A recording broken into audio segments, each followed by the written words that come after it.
আসসালামু আলাইকুম। কেমন আছেন সবাই?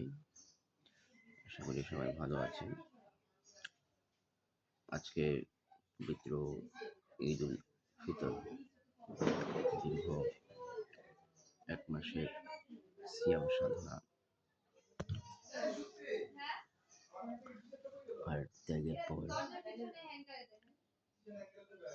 আমাদের পশ্চিম আকাশে উদিত হলো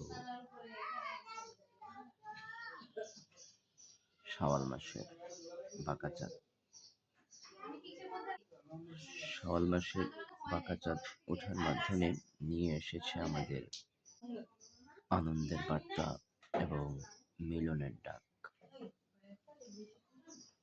আমাদের এই পবিত্র দিনে আমাদের জন্য সবার প্রার্থনা হোক, পৃথিবীর প্রতিটি ঘর ভরে উঠুক অনাবিল প্রশান্তিতে, ঘুচে যাক ভেদাভেদ, গড়ে উঠুক সাম্য আর সম্প্রীতি।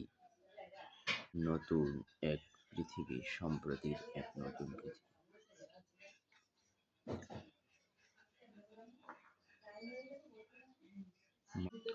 মানুষের প্রতি ভালোবাসা আর সহমর্মিতাই হোক এই ঈদের মূল সুর। আমাদের সকল শুভাকাঙ্ক্ষী ও প্রিয়জনদের জানাই পবিত্র ঈদ উল ফিতরের আন্তরিক শুভেচ্ছা ও ভালোবাসা। আসসালামু আলাইকুম। সবাই ভালো থাকবেন, সুস্থ থাকবেন। ঈদ মোবারক।